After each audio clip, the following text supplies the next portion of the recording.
प्रकाश आंबेडकरांनी वंचित बहुजन आघाडी बरखास्त करून रिपब्लिकन पार्टी ऑफ इंडियात यावं, असं म्हणणं आहे केंद्रीय समाज कल्याण राज्यमंत्री रामदास आठवले यांचं. त्यांनी आज प्रेस कॉन्फरन्समध्ये असं म्हटलंय की मी प्रकाश आंबेडकरांना आवाहन करतो की त्यांनी वंचित बहुजन आघाडी बरखास्त करावी आणि त्यांनी RPI मध्ये यावं, RPIचं नेतृत्व करावं. मी नेतृत्व सोडायला तयार आहे, असं रामदास आठवले म्हणतायत. मित्रांनो, रामदास आठवलेंना नेहमी सगळेच गृहीत धरतायत का, असा प्रश्न उपस्थित झाला. कारण की त्यांनी अनेक ऑफर बाळासाहेब आंबेडकरांना दिल्या. मागे पण काही दिवसांपूर्वी त्यांनी असं म्हटलं की तुम्ही महायुतीमध्ये या, NDA मध्ये या, मी शहांशी बोलतो, मोदींशी बोलतो, तुम्हाला केंद्रीय मंत्रीपद देण्यासाठी बोलतो, तुम्हाला मंत्री करण्याचा प्रयत्न करतो, लागलं तर माझं मंत्रीपद सोडायला लागलं तर मी ते देखील सोडायला तयार आहे. असा अनेक ऑफर बाळासाहेब आंबेडकरांना ते देत असतात. त्यांचं म्हणणं आहे की वंचित बहुजन आघाडीचा जो प्रयोग केलेला आहे तो अयशस्वी प्रयत्न आहे, अयशस्वी प्रयोग आहे. तुमची पार्टी अजून रिकग्नाइज देखील झाली नाही इतकं करून देखील. तुम्ही हे सगळं सोडा आणि बाबासाहेब आंबेडकरांचा जो पक्ष आहे रिपब्लिकन पार्टी ऑफ इंडिया, त्या पक्षात या.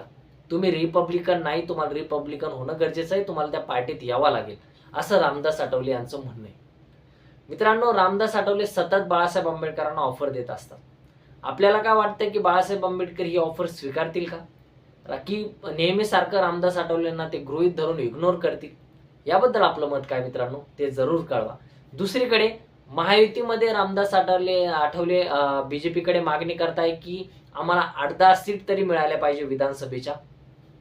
20-22 जागांची यादी आम्ही BJPकडे दिलेली आहे. त्यापैकी आम्ही काही पूर्ण जागा मागत नाहीत. आम्हाला फक्त एक 8-10 जागा पाहिजेत.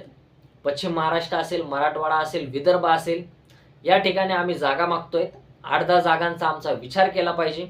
महायुतीने आम्हाला गृहीत धरू नये, असं रामदास आठवले यांची मागणी आहे. मित्रांनो, तुम्हाला काय वाटतंय की महायुतीमध्ये रामदास आठवले यांचं काही वर्चस्व उरलंय का?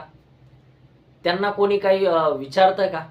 आणि त्यांच्या पक्षाला काही मान तिथे मिळेल का? सध्या मान जर मिळाला म्हणजेच त्यांना काही जागा तिथं या विधानसभेला मिळतील का? याबद्दल आपलं मत काय ते कमेंटमध्ये जरूर कळवा.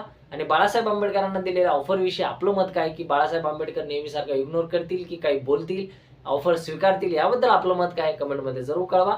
व्हिडिओ आवडला असेल तर लाईक करा, चॅनलला सबस्क्राईब करायला विसरू नका. भेटूयात नव्या व्हिडिओमध्ये. धन्यवाद. जय हिंद.